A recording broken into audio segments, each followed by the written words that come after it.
Hello, listeners. My name is Cliff Ratza.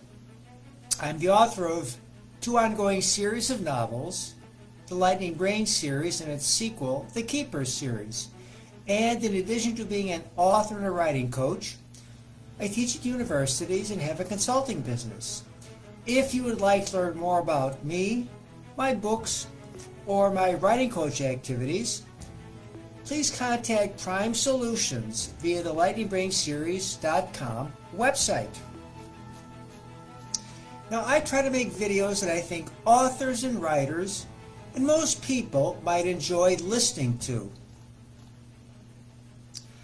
And I try to come up with topics and points of view that might be different than what you'll see on the news or in other videos. I figured that if I can't find something novel to talk about, there's no reason for me to add something that you can find elsewhere. Well, the title of this video is The Invisible World. There are many invisible worlds for us to see. Now, I imagine that many of you listeners are gardeners. My parents were too. And every year in the spring, my mother would place in the garden a circular metallic plaque displaying this poem: "The kiss of the sun for pardon, the song of the birds from earth. One is closer to God in a garden than anywhere else on earth." Perhaps you agree with its sentiment. And every spring, when I prepare the garden, I still place that plaque in the soil. And gardening lets me see invisible worlds.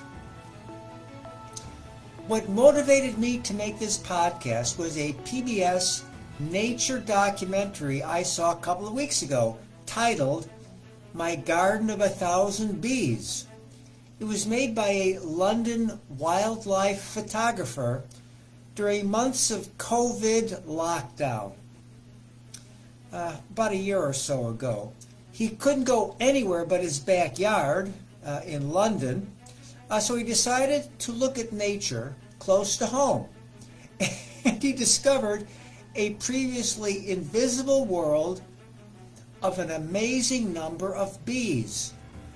He's not an expert in bee behavior, but his observations resonate with the features all organisms share: survival, hunting for food, fighting off predators, navigating, reproducing, and then through death, being reabsorbed back into the world from which they emerged.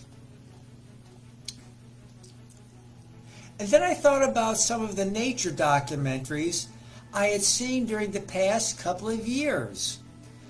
They showed, for example, great African herds migrating across deserts, or flocks of birds flying over the Himalayas to reach nesting grounds. And one of my favorites explored the world of alien creatures found in the ocean deep. Transparent fish that glow, or octopuses and squids whose intelligence rivals that of mammals. So last weekend, which is one of the first warm enough to sit in the backyard, I just sat and observed the world around me, trying to use a nature-focused point of view. And after a while, my senses tuned into the sights and sounds and fragrances of spring emerging in Chicago. Birds hopping on the ground to pick up worms. White butterflies riding the breeze. And the earthy smell of garden soil turned over. and I saw the explosion of dandelions proudly standing among the blades of grass that are unaware of my lawnmower. By the way, a story on the news said gardeners should leave the dandelions for bees and other insects. Guess they like the pollen on them or whatever.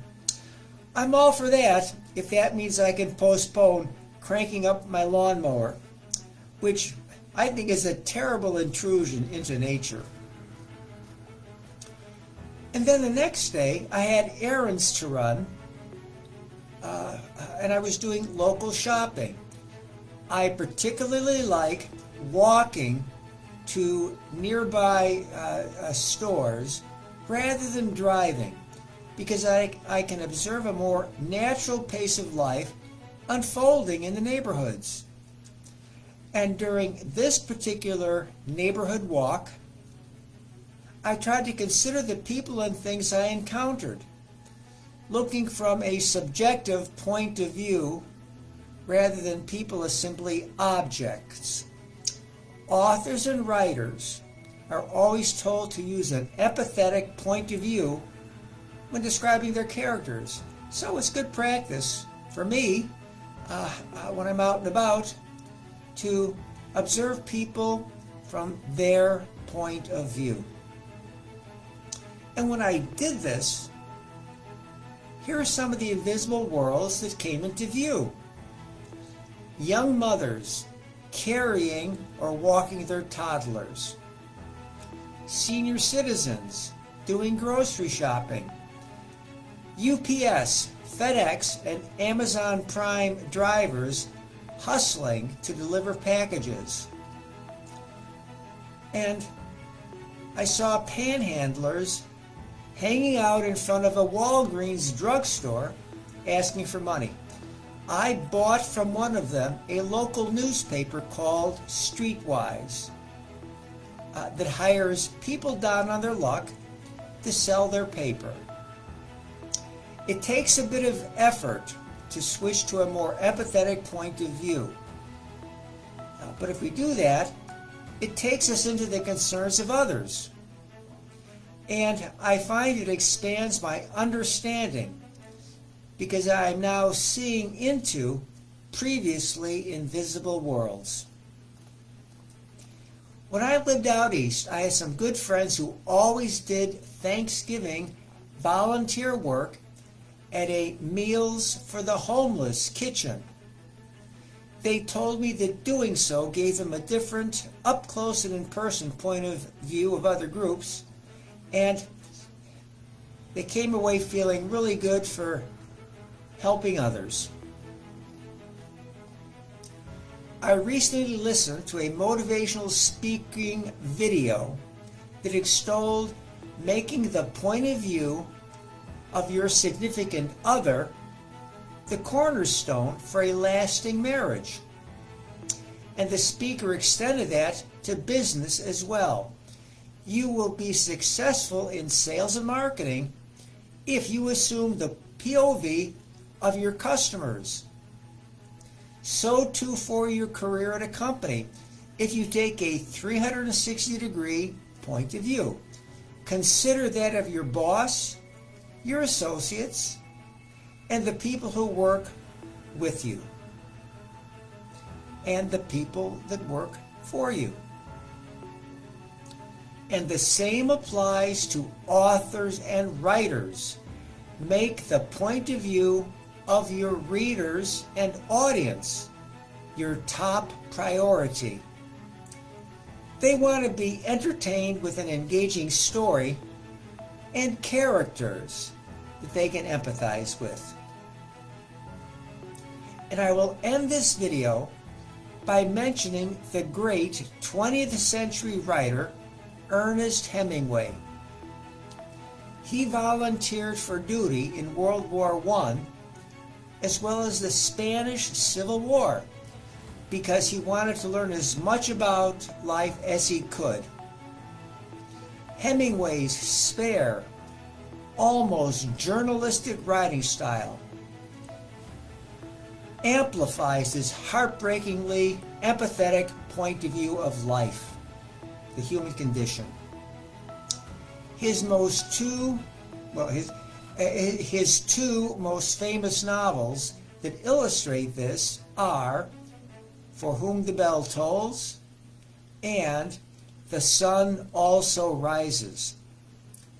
There are wonderful Hemingway YouTube videos you might enjoy watching, so please do so if you wish. Well, that'll do it for this video, and I thank you for listening. And I hope you found in it something helpful. Maybe it'll help for seeing some of the invisible worlds that are all around us. And bye-bye until next time.